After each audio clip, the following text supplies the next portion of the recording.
So we set up in the gym. Now you have to cook the cookies. And so I kind of maybe went into the kitchen and turned the oven on to 350. Plug yours, people. You heard nothing. Nothing to see here. We might have cooked in the church kitchen. One of my judges sent me a very funny Instagram reel afterwards about this lady who is clearly a member of the Church of Jesus Christ of Latter-day Saints, singing this whole song about... She made a song. She made a song about cooking in the church kitchen and being naughty and cooking in the church kitchen, and she'd do it all over again. It happens. It happens. It happens to the best of us. It does. As the cold winds of winter sweep in, there's nothing like the warmth of a comforting cup to help you slow down and unwind. This is the season. Let Postum be your cozy companion. Made from roasted grains, Postum is caffeine-free and rich with a smooth roasted flavor. It's the perfect drink for those quiet, chilly mornings. Whether you're curled up with a good book, sharing a laugh with loved ones, or simply watching the snow fall outside, a cup of Postum is the moment you have been waiting for. If you like meaningful LDS products that don't feel mass-produced, you should check out Latter Day 3D Studio.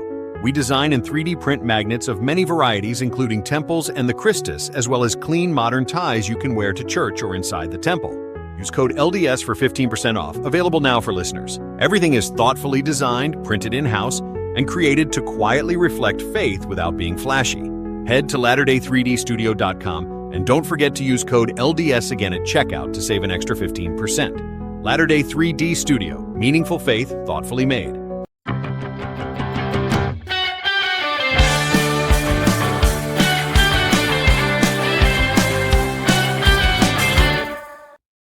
Hello, welcome to This Week in Latter Days, the Sisters Edition with your hosts, Ariane Smith and Tiffany Hales. Sisters. Back for the month of March. I know. We're squeezing it at the end. We are. And I have just been busy with kids stuff all month. So I have nothing exciting to report. But I need to hear about your ward activity. Oh, yes. Like, seriously. Well, you've been busy with kids stuff. I've been busy, like, with church stuff and work stuff and other stuff. Like, seriously, we're recording this on Sunday, and we usually record on Friday. And we just couldn't make this happen. I had this big craft project that I've been working on, and March 1st hit, and I was like, craft project, I'll see you in 30 days. Please be there for me. Because it's just been that crazy. So I had two big activities this month. We had our Relief Society birthday dinner. So let me tell you about our Relief Society birthday dinner. Before I get to seen you since then? No, I don't think we've been ships that pass in the night. We have. It's been a month. So. I know. And you've had some disasters of your own. I have. Physical disasters and emotional disasters. But she's all good, folks. Everything's fine. Don't worry about her. No need to panic. Laughter through tears. No, it's fine. I called her one day after she'd gone on vacation for a week, celebrating your 25th wedding anniversary. Yes. I said, how was re-entry? And she proceeded to tell me everything that had happened while she was gone. And I went, oh, I think I'm really sorry I called you. I'm so sorry. Your life is... It's fine. There was a flood, highs and lows. But there was a flood. Anyway, so we haven't talked much because of disasters. All of that. So our normal Relief Society activities, like if we get 20 people, that's a high turnout. I mean, we're talking like somewhere between, 12 to maybe 16. So I said, okay, let's set up 4 tables of 8. So that's 32 people. And I was like, if we have 32 people, I'll be shook. And our theme was sisterhood. We were going to listen to a talk on sisterhood and then have some of our sisters speak. And so we were just keeping it really low key. We did a soup bar. And so all sorts of, various soups. Plus we have some gluten-free people, and a soup bar is very easy to be able to accommodate your gluten-free people. So, we ran out of food. Wow, that's a good problem to have. We had almost 30 sisters show up. Why so many? Did it just happen to fall on a night that worked for everyone? I don't know if it just fell on a night that worked for everyone. Sometimes there's no secret recipe. Yeah. It just works out. Or they just wanted to, show up and they wanted to tell their husbands, you're cooking for the kids. I'm going to go eat dinner at the church. And I mean, we went through every drop of soup. We had tons of bread. We had tons of desserts. So we were carb loaded. But you know what? I mean, it was a good problem to have, and we had a fantastic night, and just had fantastic, speakers from sisters in our ward talking about how they have, built up this sisterhood and the relationship and what Relief Society means to them. So I thought it was just like a really fantastic way to celebrate Relief Society. Nice. So that was first activity. That was early in March. That was March 10th. Well, last night we had a ward activity. And when I say ward activity, this was an activity for the adults in our ward. Yes. So we qualified it as like a Relief Society Elders Quorum activity. So you would, in theory, know not to bring your children. Right. And no children showed up. So this was good. About once a quarter, a different organization is in charge of activities. And so it was our turn to be in charge of activities.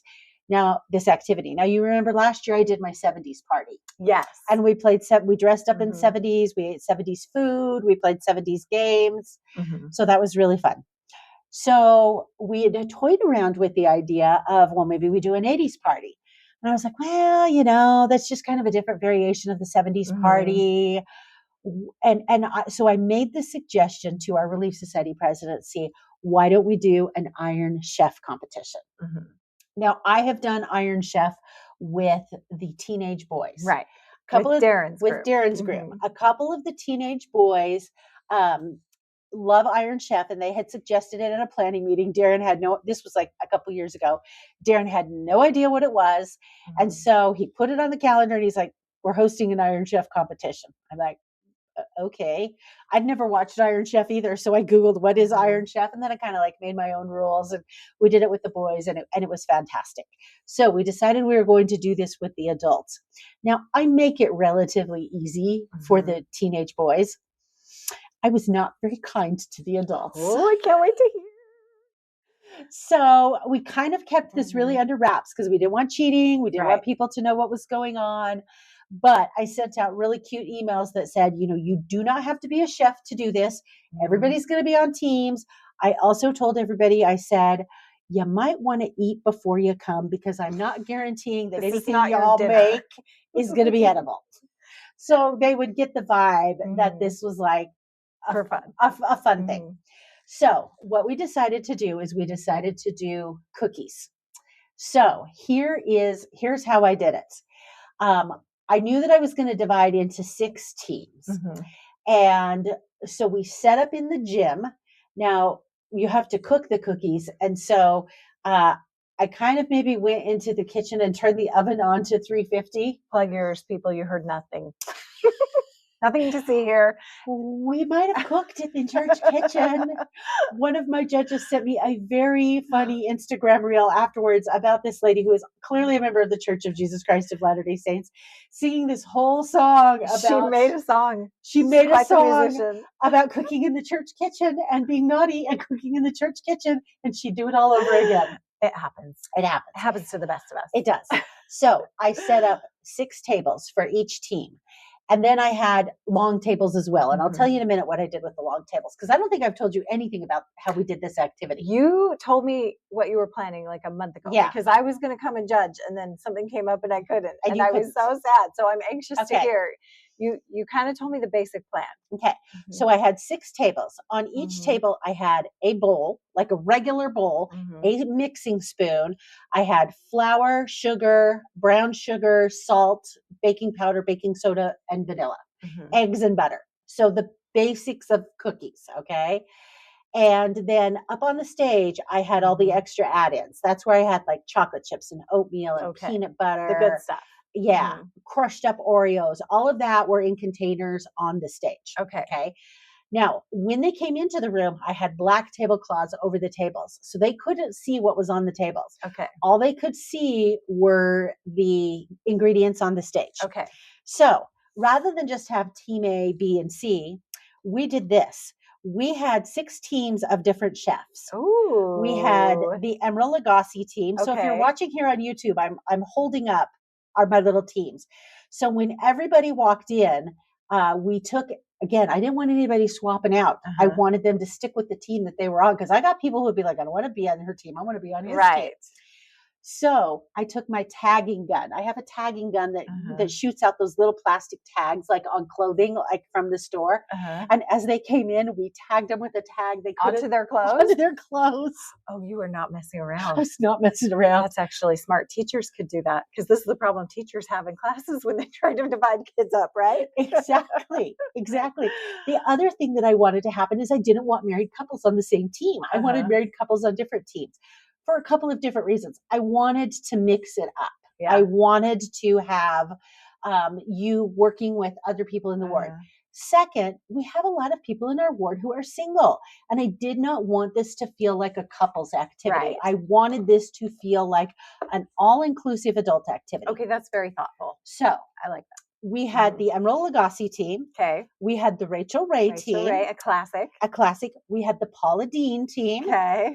We had my favorite, the Martha Stewart team. I have to tell you, one of my friends was on the Martha Stewart team, and she came dressed appropriately. She had no idea she was going to be on the Martha Stewart team. She had on black check pants and a pink sweater, and then she had this cute little floral apron with it. I was like, oh, you are so Martha tonight. We had the Jamie Oliver team. Okay. And we had the Julia Childs team. Oh, okay. Okay. The The OG. OG. Okay. So they all get tagged when they come in.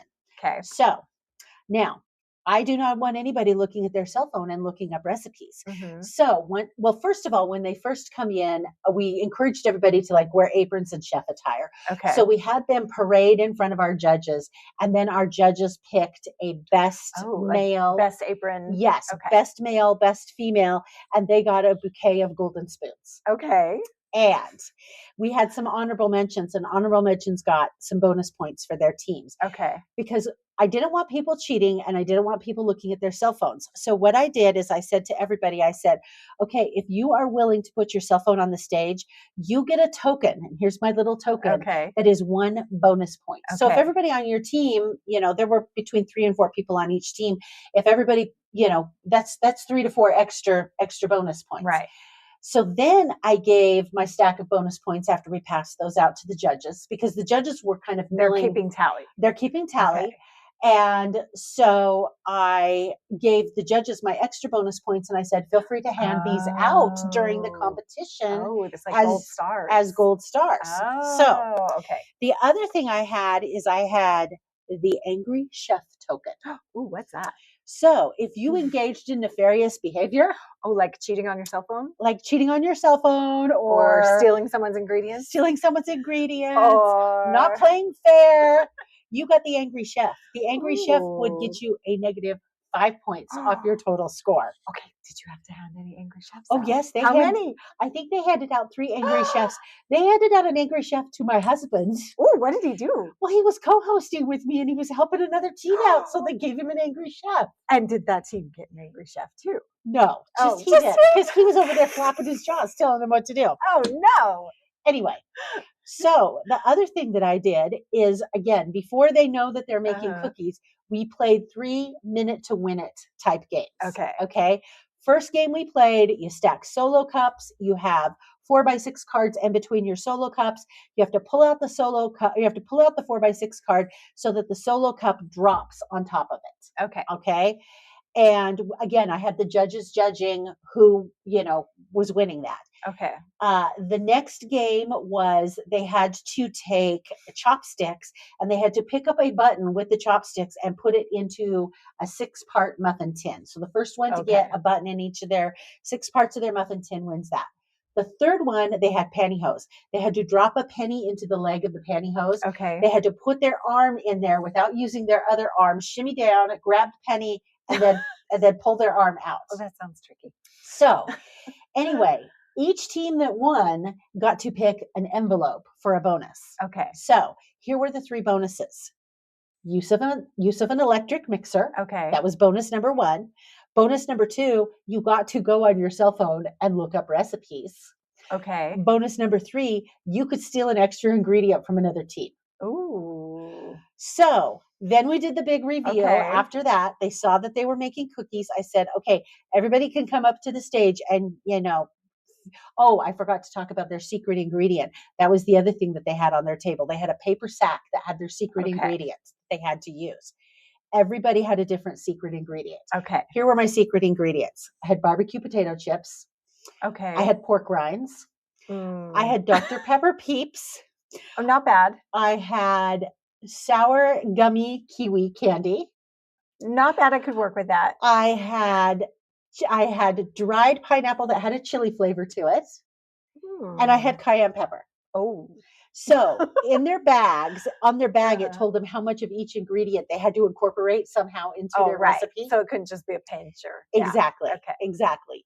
So then we started the timer and they had 40 minutes. They had 40 minutes to figure out their recipe, mix their dough, bake their cookies, but then they also, presentation was 20% of their total. Ooh, they had plating. So they had plating, and I had a whole area set up in the back with tissue paper and cardboard and the little boats that they put their cookies in and punches and ribbon and just anything that they could use to like make their plating. Okay. My heavens, were they creative in their plating. I need to see pictures. When we're done, I need to see all the pictures. I don't have pictures of the plating, but Christy does. Okay. So I'll get some pictures and maybe I'll slap them up on the Facebook page. Yeah. Their plating was phenomenal. Wow. I was like, wow, they took this very seriously. So here's what was so funny. So during this 40 minutes, the judges are milling around. And I'm emceeing the whole thing. So the judges are milling around, watching people. Okay, so the team, you're not even gonna believe this. The team that has the opportunity to use their cell phone and find a recipe. Here's what they started with. Okay. They started by dumping the flour into their bowl. Oh, did they not use their cell phone to find the recipe? Or did they find the recipe but didn't watch it, like read any instructions? I have no idea. It feels like that advantage might have been a waste on that team. One of the judges came up to me and she said, the cell phone winning team started out by dumping flour in their bowl to make cookies. We had another team. Had nobody on this team ever made cookies before? Well, this team contained 2 guys and 1 sister missionary. I would think that the sister missionary would have maybe made cookies. Anyway, we had another team. I kid you not. They started out by creaming the butter and the eggs together. Really? Had they never made cookies before? They were 3 guys as well. These teams did not come out very even, did they? They did. Oh my gosh, it was just as hilarious. Was that the team Darren was trying to help? That The three was dudes with the eggs and the butter. That was the team Darren was That's what trying to help. Anyway, he was having sympathy. He was having sympathy. That's funny. Anyway, I mean, it was just hilarious to watch them try and like figure this out.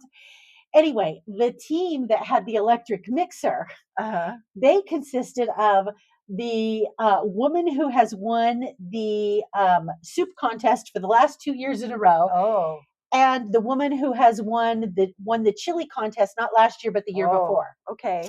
So I went over there because during all of this, I have my microphone. I'm interviewing people. I went over there to kind of interview them, find out what they were doing, and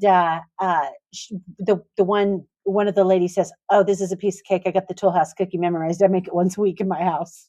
Well, there you go. I said, "So you really didn't even need the electric mixer?" And she's like, "No, but it was nice." That team was stacked. That team was stacked. Okay. I guess you're probably not going to be surprised which team won. I'm gonna say those guys. They did. And what was their secret ingredient? They had barbecue potato chips. Okay. Not bad. So they crushed up their barbecue potato chips. They made a basic chocolate chip cookie. They chose to use semi-sweet chips. Okay. They crushed up their potato chips and they put those on the top of the cookies.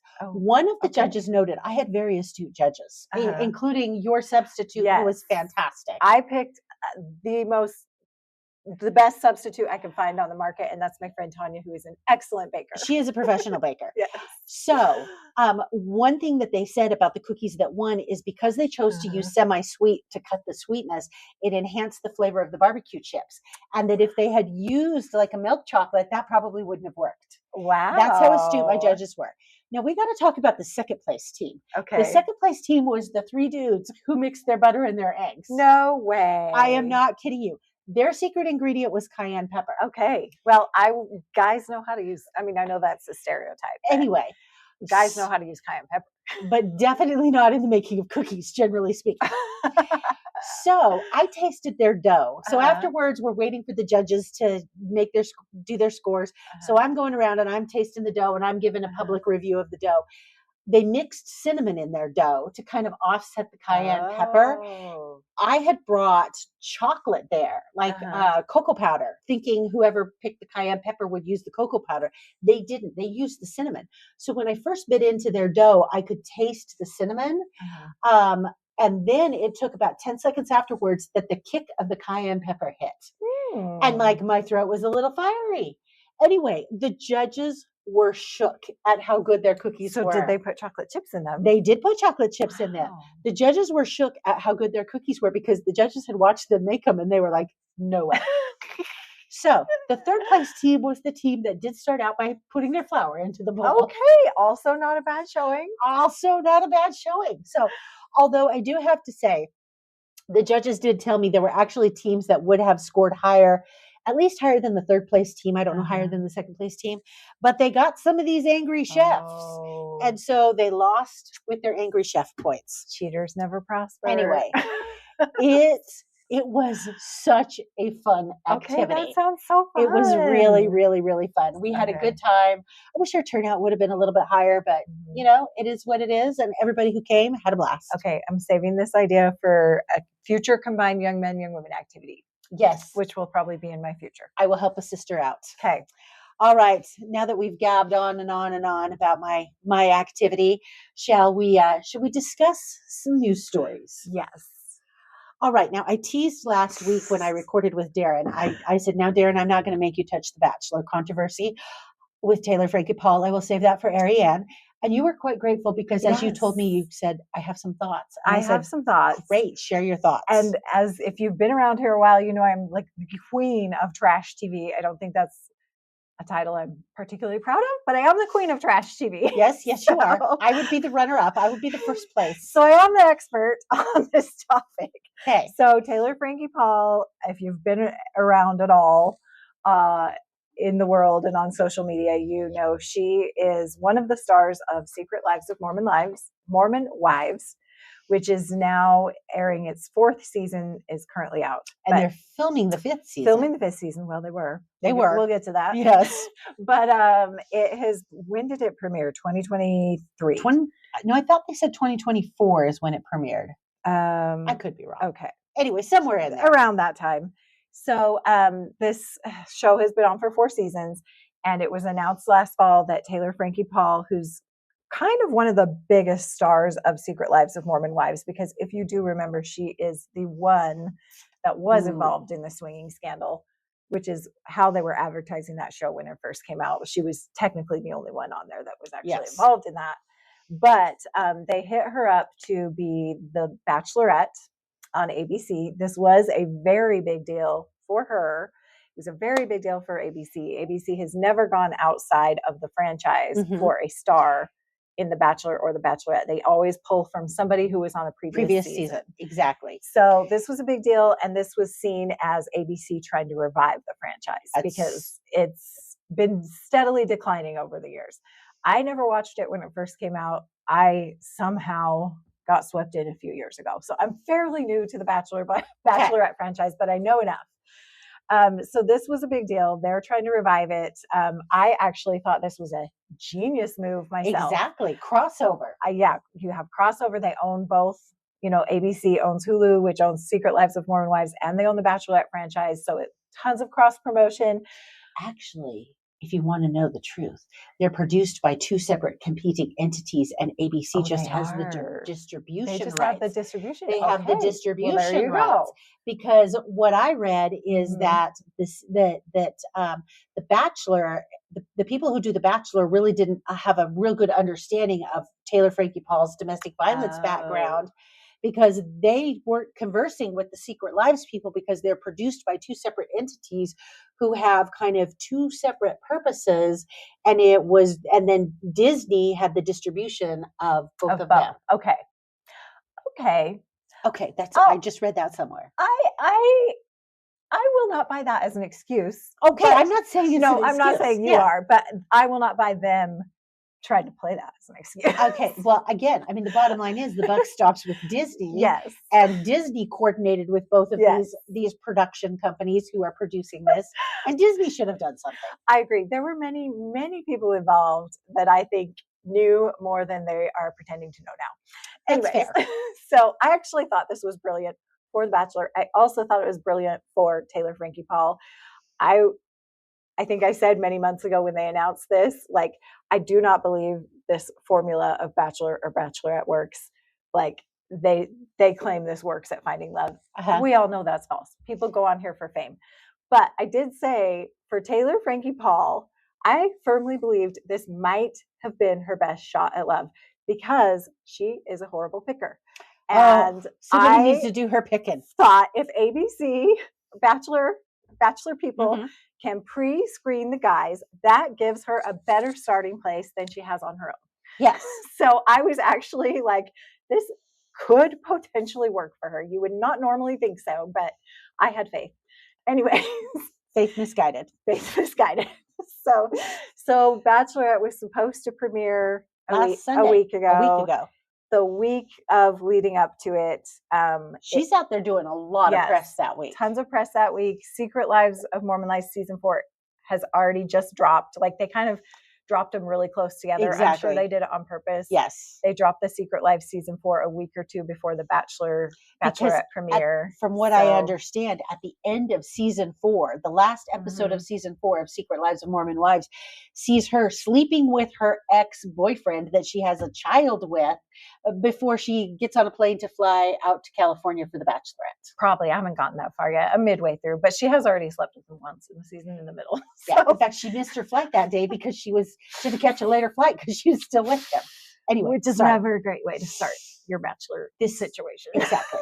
So anyways, so the week leading up to the Bachelorette premiere, a video is leaked. Now, if you go back to the beginning of Secret Lives of Mormon Wives history, right before that show ever aired, or right around season 1, 2023 is when this happened, and that was right around the time they started filming. There was a domestic violence incident between Taylor Frankie Paul and her then boyfriend Dakota. Yes. Now that one did happen in 2023. That one happened in 2023. And so that is the video. In fact, I think that is what delayed. So they had an initial episode where they were talking about the swinging. And then she had this domestic violence episode, and they halted production in 2023 of Secret Lives till she got that resolved. And then they resumed production, and she was on probation during that first season. And so they showed a lot of this storyline from the very beginning of this season in 2023. So flash forward to this year, 2026. In the week leading up to this new Bachelorette premiere, 2 things happen. First thing that happens is there are reports of a second domestic violence incident with Taylor Frankie Paul and the same guy, Dakota. This has been her on again, off again boyfriend since 2023, since she split with her first husband. She also has a child with this boyfriend, Dakota. Yes. So reports come out that week that there is a new incident that is being investigated. Yes. By the police. And the charges go both ways. Yes. He's accusing her, she's accusing him. So both parties are supposedly at fault here. So they are currently filming season 5 of Secret Lives of Mormon Wives. So they halt production on that. Because doesn't the cast refuse to, after this comes out, refuse to film with her? Supposedly, I'm Do you believe that? I don't know. Okay. I don't know. Okay. Probably. Yeah. I think they're pretty mad because this is affecting their careers. But I think also the production company probably had to halt it to save face too. Okay. Anyways.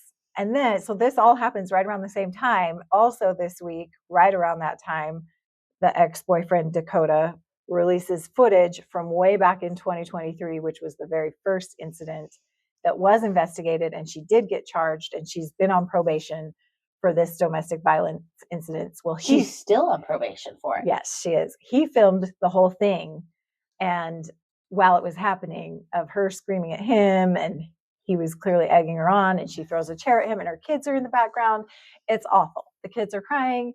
A kid accidentally gets hit by a chair. She is losing her mind. He's filming it. The whole video is really, really tough and hard to watch and not great. But this footage gets released just days before the Bachelorette premieres. On and TMZ. yes, TMZ. Everybody in the world is 99% certain that it's him that gave it to TMZ. Like nobody else has this Nobody's footage. talking, but it was Yeah. his cell phone. And The cops who took the video as evidence said have denied releasing it as part of a public records request. right. So that happened, and then the Bachelorette ABC announced, well, we're canceling the Bachelorette, which is huge. That has never happened That's like before. Millions of dollars in Yes. revenue losses. Yes, I read different. The first report I read said they stand to lose like $100 million. Mhm. Another one I read said more like 30 or 40 million that ABC might lose from this in advertising, and they've already got all the costs that they sunk into production because it's I heard completely it's done like filming. $2 million an episode to produce, which Mhm. seems obscenely high to me, but I don't know. I don't know anything about television production. Yeah, I don't know. I mean, they do go to fancy locations, True. and I'm sure it costs a lot Yeah. to go to locations. So anyways, that was the big reality controversy of the last couple of weeks. And so the Mormons, or at least members of the Church of Jesus Christ of Latter-day Saints, have been in the news a lot because of this. A lot.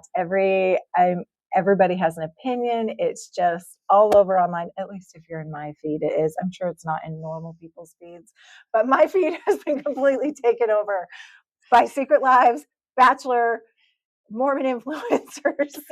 Anybody who has any thought about this has shown up in my feed over the past 2 weeks. Well, now is your opportunity to share your thoughts on this. Okay. My first thought is, it is clear when you watch the video, she has issues. We all knew this. Mhm. We've been watching this woman on TV for Yeah. 3 years. And if you've watched any Secret Lives of Mormon Wives, you can see how toxic her relationship with this man is. Now, she has been one of the reasons I have actually liked her. When I first started watching Secret Lives of Mormon Wives, I thought I would like her the least because she was the swinger. Mhm. She kind of won me over. They did a really good job of editing her storyline. Yes, shockingly, to my surprise. And part of why I was open to her and she kind of won me over is because she really, really acknowledged and recognized what a bad place she was in. Exactly. And what bad decisions she had Yeah. made. And she was actively trying to be better, get therapy, get help, and doing this under the spotlight of a camera, which is not a good idea. Yeah, but exactly. she was trying. Was she trying in the most healthy way? Probably not. Her mother didn't really help either. Oh yeah, her mother looked real bad on that show. So I do have a soft spot for her. I do think this video is awful, but honestly, the more I've thought about this, the more blame I put on ABC, Mhm. Disney, all these production companies. Obviously me for consuming this. I'm Fair. also part of the problem. Fair. But I just think it's really kind of crummy that Bachelorette picks her knowing this. They knew. They knew exactly what they were getting. This happened in 2023. Just because you didn't see footage of it doesn't mean it didn't happen. Yeah. They pick her anyways, go through all of this, and the only reason they cancel it is because their hands are tied. Because this video footage 'Cause the comes footage out, leaked. which is horrible. Right.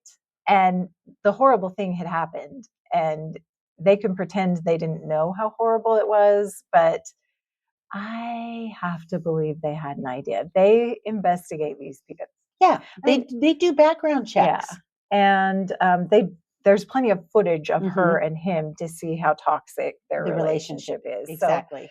So I don't know. I think it kind of it really did kind of make me rethink this whole thing and how these girls are being taken advantage of by the media and these production companies, and to go through these awful things under a microscope.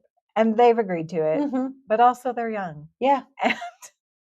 And Fame is intoxicating. yeah. So anyway, it's just been I have no sympathy for ABC. That's what I'm saying. So you're like, I'm not sorry that you're losing all money. Yes. I have read, though, that because she completed her contractual part of it, which was filming. Oh, yeah. She got paid. That she got paid and she gets to keep the money. Yeah. So I don't know. The video is really hard to watch. She is just not in a great place and clearly needs help. But I also have a lot of blame for the guy too. Mhm. He clearly, from the video, like if you're paying attention, he is egging this on. He's obviously filming it. He's not de-escalating the situation Exactly. in any way. He's making it worse. And these two are just really rough together. And I think, as far as I know, she has a good working relationship with her ex-husband, but the first one, this is not possible with this man. No. So anyway, they all need to get help. I think it's good. I think it will be interesting to see what happens with Secret Lives of Mormon Wives. I don't know if they can do it without her. I mean, they could, but I think it might lose some of the draw. I think that this might be the thing that kind of deflates that balloon a little bit. Interesting. Because we've also been hearing rumors that they are trying to potentially do spin-offs of Secret Lives of Mormon Wives, like maybe somewhere in California. Yes, one of the girls from Utah has now moved to California, and they've announced, I think it's official, that she's getting a spin-off. Yeah. Secret Lives of Mormon Lives, like Southern California, and they're looking for more cast members to join her. I don't think that's going to be as popular. She's not one of people's favorites of this show. So I don't think it's going to be as compelling. And I just don't know. I bet they're really nervous right now, these girls. Anyway, I do think it's interesting because if you remember our predictions for this year, I predicted that the fascination with Mormon housewives had peaked and it would either decline or we're going to see a plateau and we're not going to go up anymore. You definitely didn't predict the implosion. I could not have predicted this. But the implosion may result in the kerplummet and the kaboom. But who knows? Maybe we've peaked. Who knows? So, anyways, so it's just a hot mess over there. But one of the things I thought was so interesting, like I said, my feed was filled with all of this. And you have a whole article we're going to go right into next. It was a very timely article. Yes. LDS influencers who are faith influencers who are out there trying to like correct the narrative about our church and defend the church. And I get a lot of these popping up in my feed. I do too. Do you get a lot in your feed? I get a lot in my feed. I naturally get a lot. Well, I get the whole spectrum. I get them, and then I get others that are the opposite. Yeah, same thing. I get the whole spectrum. I have a salad bar to choose from. But as I said, in the past couple of weeks with all of this Bachelorette stuff, I was just getting fed so much content and so many opinions on it. And many of these influencers, faith promoting influencers, were giving their takes on it. And there were a handful, a couple, probably 2 to 3 that I personally saw. There were probably more than that did, but 2 or 3 that got fed to me that I personally saw that really gave me the ick, their take on it. Okay, so what did they say that gave you the ick? They were very, very judgmental. I like quoting scriptures. 2 of the ones I saw were quoting the scripture, God will not be mocked. Oh, like as in, look, Secret Lives and Taylor Frankie Paul, this is what you get when you mock God's gospel. And it just really came off really not great to me. And I think I've said that from the beginning of this Secret Lives show is it has bothered me. It's been polarizing. It's been very polarizing. And I totally understand as a member of the church, I felt really weird about it. Yeah. Too, like, oh, this is going to make us look so bad. We were dreading it. Were dreading it. And it did. Yeah. I'm not going to say it makes us look good, but I think as I've made peace with it, as time has gone on and I've seen what it is, I've been able to recognize like, it does not, I don't think that the average person truly and honestly believes that this is what our church teaches or does. And there are some things that I feel like they misrepresent or overgeneralize that happen in our church. And And I know that. And Yeah. I don't know if the average person, hopefully the average person knows that, but I really don't think most people that watch the show believe that these women are living the normal like standards that we are. And then at the same time, I also feel like we as members come off really, really bad when we judge them so harshly for that, because we are a church that has a vast variety of members at various places in their lives. And it is not my job to say, oh, she's not really one of us. Or she says she's Mormon, but she's not really. Yeah. Like if she claims she's Mormon and she feels like she's Mormon and she was raised Mormon and she's living it differently than me, she can claim she's Mormon. That's not my judgment. And, you know, we have people we go to church with every week that are doing various things that probably aren't in agreement with gospel principles, but it's not on display for us. Exactly. And it's not, you know, so it's really it's really quite easy to judge them. And I have. Yeah. We all have. have. So there's like a lot of mixed feelings there as far as like our judgment of them. And also, I'm like, the louder we scream, it just makes us look more like methinks the lady doth protest too much, to quote Shakespeare. I don't know. So yeah. Well, you know, I mean, this discussion on The Bachelor and the influencers there, you know, this morning I woke up and I happened to hop on the Deseret News and they had a big Sunday article today that I was like, oh, this is perfect. This just ties in completely with what I already knew we were going to be talking about with The Bachelor. The title of the article was The Rise of the New Generation of Latter-day Saint Influencers. A new generation of faith-rooted influencers have set out to correct online narratives about our faith. So, it kind of follows along that same judgy line a little bit, except the ones that they are focusing on here aren't saying, oh, hey, this is them, this is me, this is how it really is. They're just kind of putting their lives out there for their lives to be judged, to say, this is how I practice my faith. Right. So it starts out, they start out with a story about a person named Mimi Bascom, and she apparently is these are all kind of more Generation Z influencers. So really young. Very young. And she does a lot of get ready with me's and talks about her faith and different sorts of things. And she says that a lot of members of the church online are viewed as being suspiciously nice. And she uses the word suspiciously because, I mean, I think for the most part, we try and be very nice and kind people. But sometimes that niceness, if you're not used to it, can feel like it's not genuine. Right. And that it's kind of fake. And maybe you're just trying to convert me. And so she just tries to be just as genuine as she can in her Get Ready With Me videos. She reacts to clips from Secret Lives of Mormon Wives, showcases her church appropriate outfits. She feels like I'm just truly putting myself out there, my lifestyle online, and my religion just happens to be part of it. Well, what I thought was most interesting about this article is that there is this group called the Faith Creators Alliance. It is an independent advocacy organization that supports more than 70 creators with over a dozen media-related services, and they have studio space, editing, mentoring, back office support, all to create faith-rooted Latter-day Saint content on their own channels. So these influencers, this Faith Creators Alliance doesn't own the material. The influencers own the material. They just help the influencers to produce it and get it out there. And they say their main goal is to help Latter-day Saints create content and music that brings people closer to Jesus. And then they talk about these two gentlemen that have this podcast called All Those in Favor. Have you even ever heard of this? I've never heard of it. I have never heard of this. Maybe we need to see if we might need to listen to one. Listen to one and see if potentially, Kurt tries to get a different influencer to come on once a month. If maybe they might be interested in coming on. These are two gentlemen.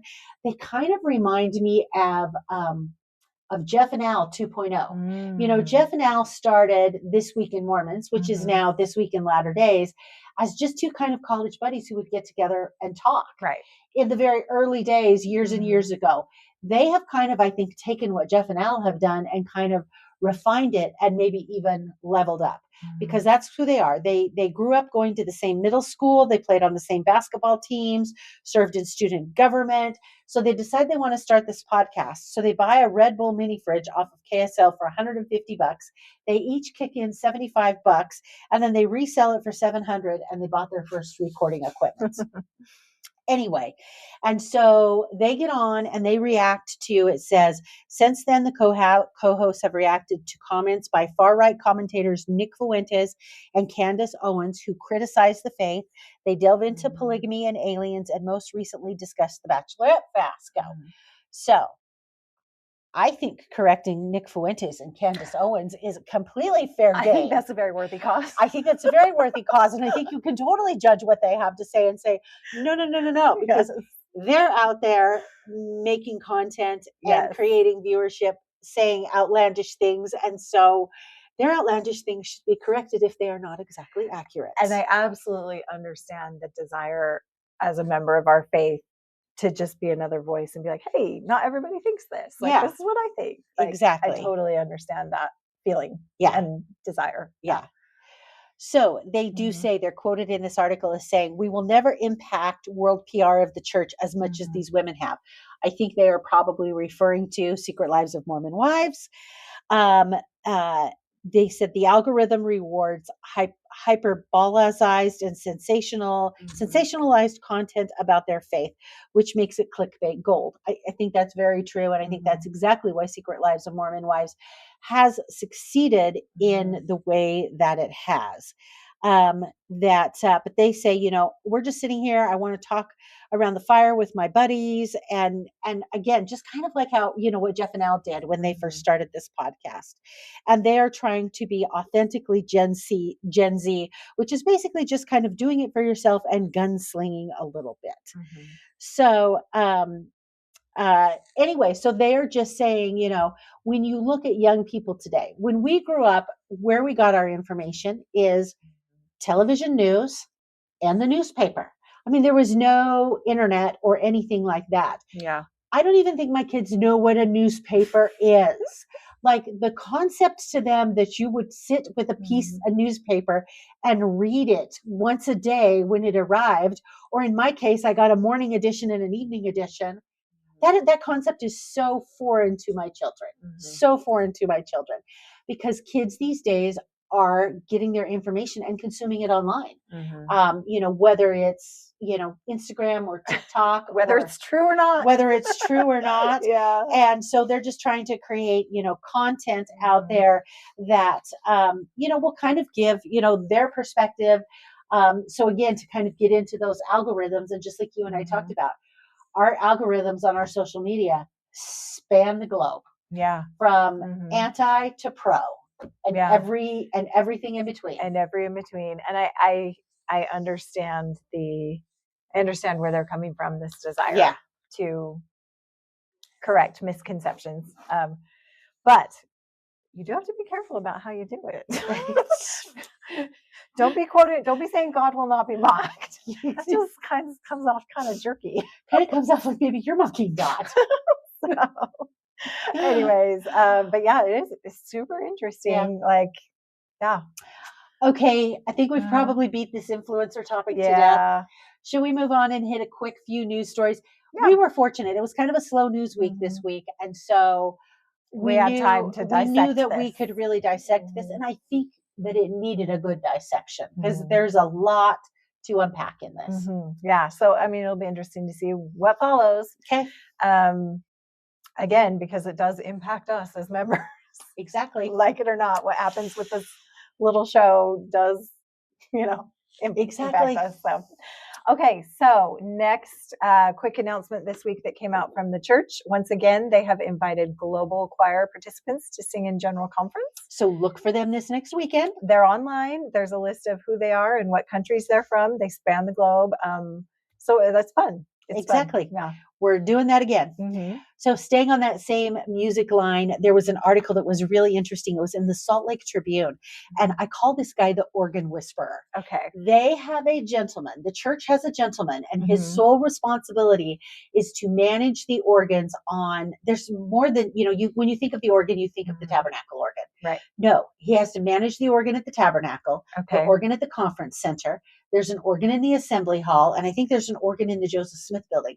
So Okay. he is in charge of these 4 organs. And he grew up, his dad was a guest organist. And so he grew up kind of, playing I don't know if he played the organ. He probably did, because I think you'd probably have to play it to be able to manage it. So he does all of the tuning and the repairs and knowing all the maintenance, okay. Because especially of the tabernacle organ. Here's what's amazing. This thing was built in 1860 and made its debut in 1867 at the October General Conference. It has, I think, 11,000 pipes in it, and it's just a renowned organ. It sounds like a hard nationally. job. He says the tabernacle organ, and I believe him, that it has a personality. I bet it's temperamental. I'm sure it is. Most old things are. Anyway, he calls it a living, breathing instrument.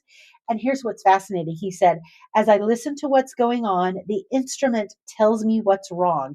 It's almost like I'm the doctor listening to the lungs. And once I figured out what's going on, the remedy is pretty clear. Wow. I wonder if he talks to it. I would. I mean, if he thinks it's a living, breathing instrument. Hey, buddy. What's going on? How you doing today? Why are you not feeling so well? Anyway, he ends the article, and I think that this is probably very legitimate. His biggest fear is that the knowledge we have now will get lost for several generations until they rediscover what we already know. That's true. So I hope he has an apprentice that he's training. I hope he has an apprentice. How old is he? It doesn't say how old. I looked at him. He like maybe 40s. He didn't seem like he was like super old. Okay, but I do hope he's training someone. Hopefully he'll have an apprentice. So okay, all right. Oh, this was a fun find. If you are a Cougar fan, we know it's the 150 years celebration of BYU. The men's chorus, famous BYU men's choir, sang the fight song Rise and Shout, a very, how did we describe it? A choral version. A choral version. It's on BYU's Instagram page. Yes. So go look at the Instagram page. It's very... I've never heard it sung this way before. Very barbershop. Yes. Yes, it is. Anyway. And they're all in their little blue jackets with big gold emblems. They look like they're from Harvard and or something. Some excellent harmonies. Yes. You've never heard the fight song this way before. So guaranteed. Never heard the fight song. If you're a BYU fan, go watch. Okay. All right.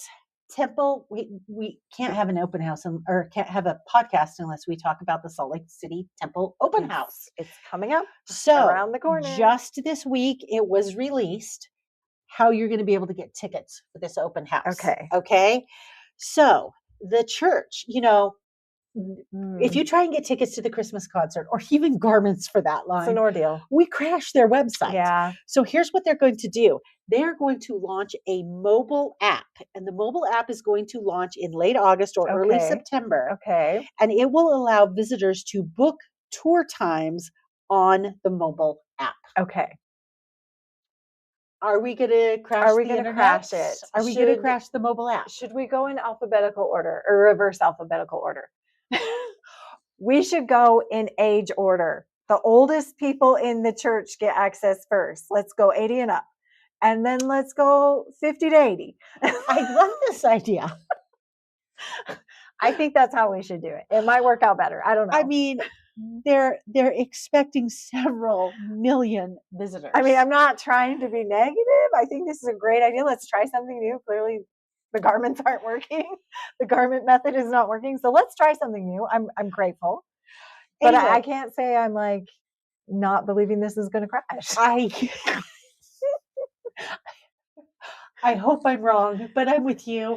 I but think also, this thing is going to crash. My family is trying to get tickets for a very particular day of this year for the open house. For a very particularly 4-day window. We have not had this discussion. We'll have to have this discussion later. A family reunion. So it's not just me, it's the entire extended family of 30-something people that are trying to get tickets for a very specific 4-day window in the year of 2027. I think that could be problematic. Here's what I'm going to say to you.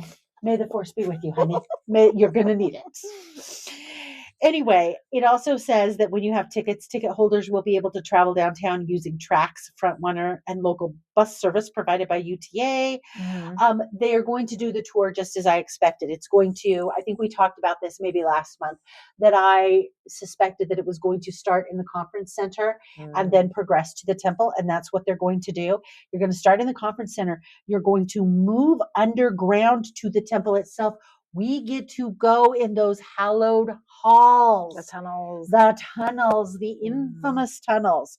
Anyway, they're going to have guides and missionaries and all of that. So anyway, look for the app in late August or early September. Okay. So, and speaking of things not available online, we really need to touch on garments for just a minute. They released some new sleeveless styles. So they have had for a number of years now, kind of the stretch cotton that goes down into a V, which is what I have worn since it came out. I've absolutely loved it. So they have released that in a sleeveless style. But here's the interesting twist.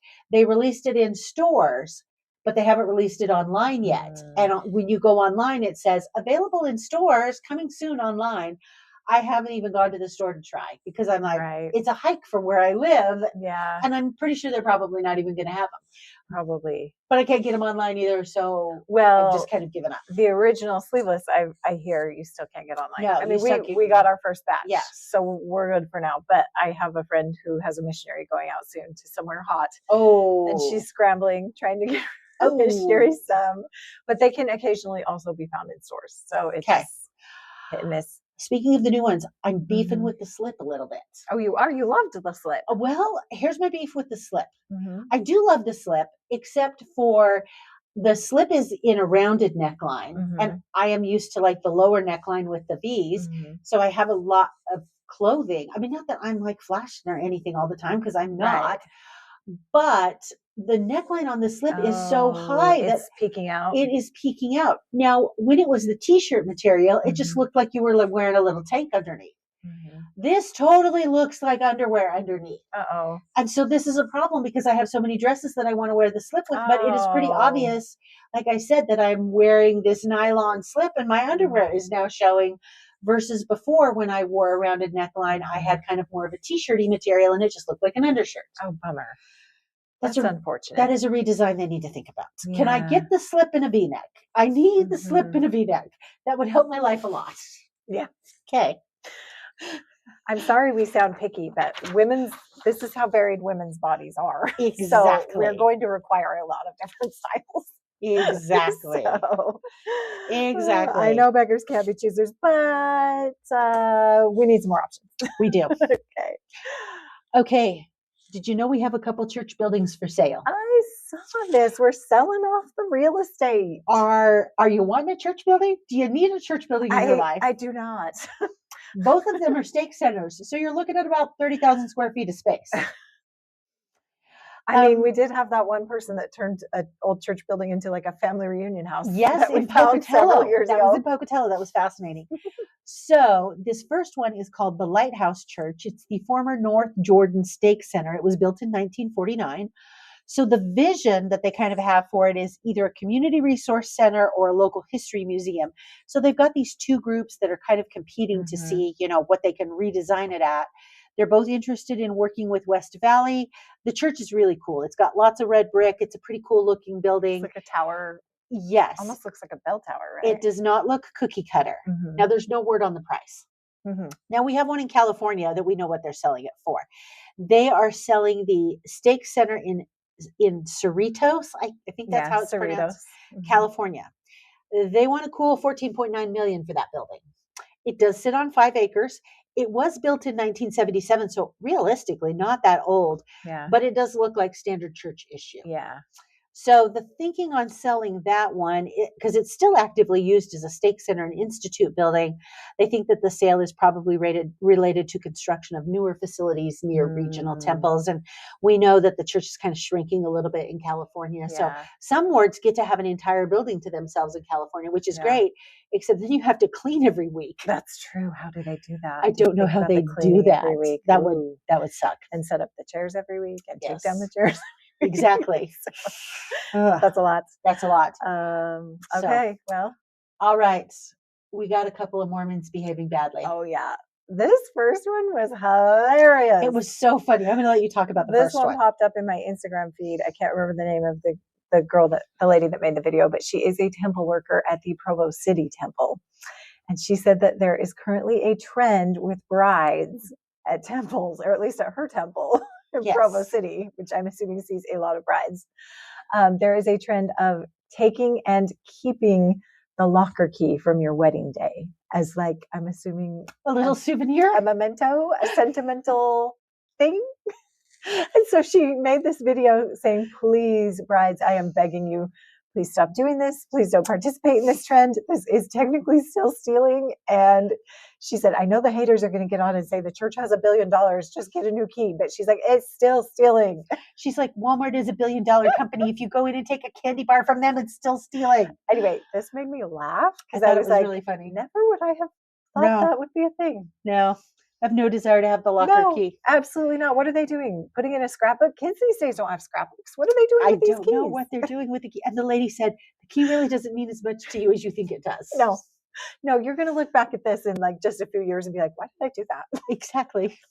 Or you're going to be like, what does this key go to? Exactly. You're going to find it in your crap and be like, what is this? Exactly.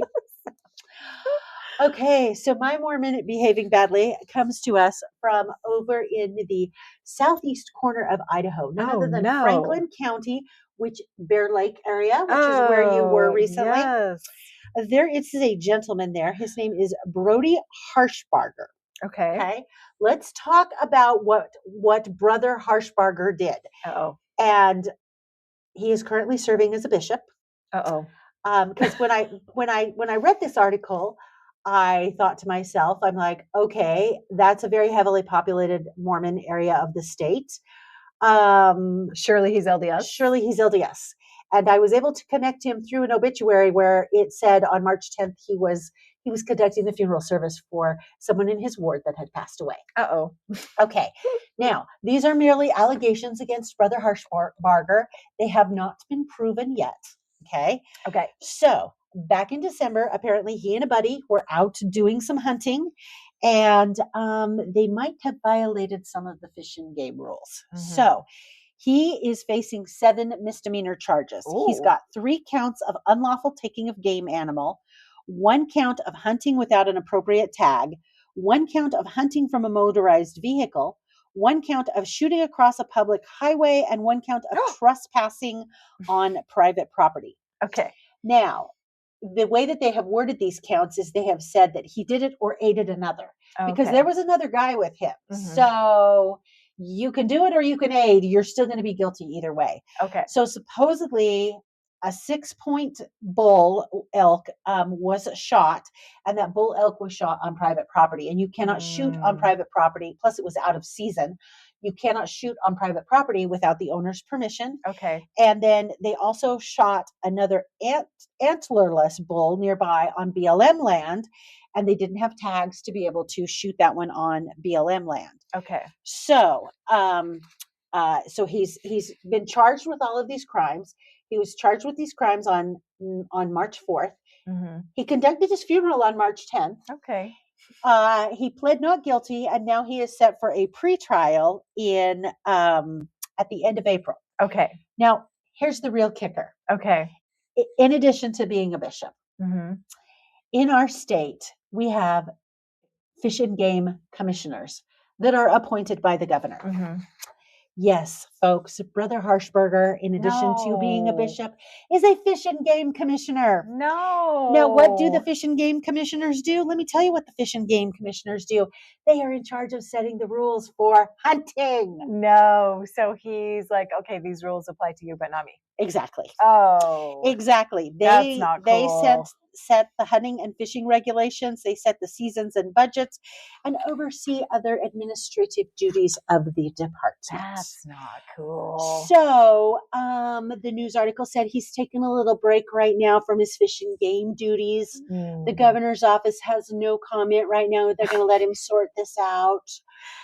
So what's the penalty here that he's looking at? Well, unfortunately, Probably just fines, because right? these are misdemeanors. Yeah. Misdemeanors in Idaho carry a maximum. I can't remember, the maximum fine is at $500 or $1,000 per count.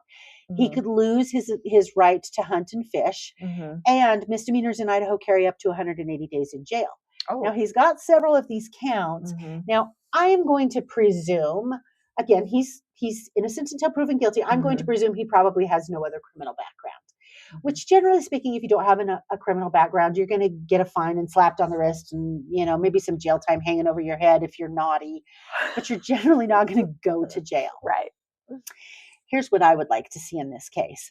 I hope that the magistrate judge down there who is handling this matter says, yes, I would typically do that, but Mr. Harshberger, you are held to a higher standard because you are a fish and game commissioner, and I think that you need to go sit some time in jail as a result of this. Again, presumably, if he's found guilty, right?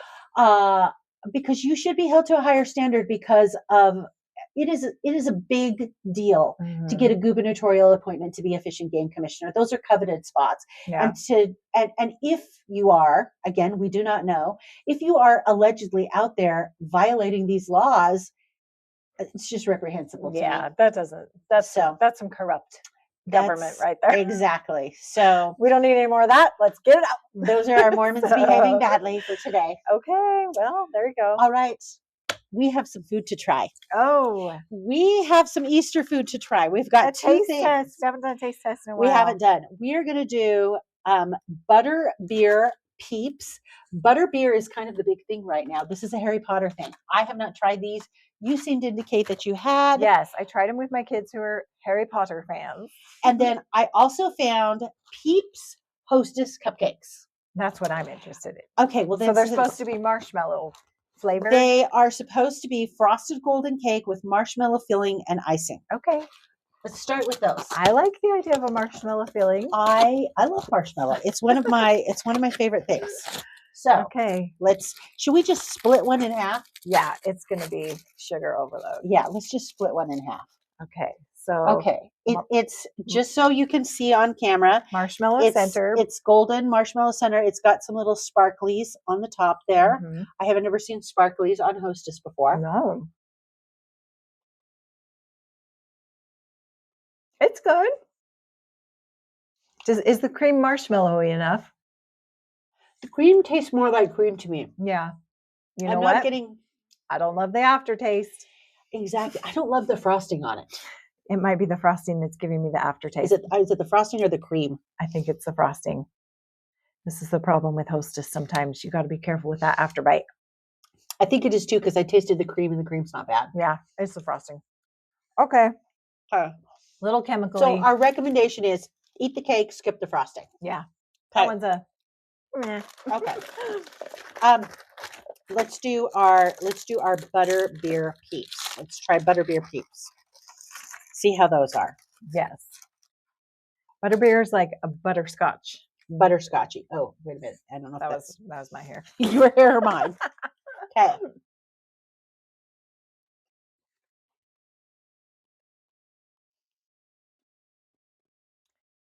I don't know if it's because I still have the Hostess taste in my mouth. I'm not tasting anything but a regular peep. Really? You can't I can taste a hint of butterscotch. Yeah. But I'm not a huge butterscotch fan. I'm not either. Here's my problem with all the new flavored peeps they have. Okay. I think most of them just taste like peep. I think peep is too strong of a flavor to overcome for most of them. Because I've tried several flavors, and some of them you get the flavor, and a lot of them I'm like, it tastes like a normal peep. Yeah. So okay. Well, that was fun. That was fun. Okay, sadly, because I've been so swamped, I just do not have a favorite thing to share tonight. I brought food to share. You brought food to share. Do you have a favorite thing you want to share? I do have a favorite thing. It's a book that I just well, I'm almost done for book club, for a Oh, book club okay. that I'm in. I never would have found this book on my own. Ooh. But the book club I'm in read it this month. I listened to it because I do better with listening with this kind of a book. It is called The Anthropocene Reviewed. Okay. And it is written by John Green, who is the author that he's written a lot of novels like The Fault in Our Stars. Oh, okay. Well, this is not a novel. This is him talking about various aspects of life, but in quite a clever way because he gives everything a review out of like stars, like 5 stars, 4 stars.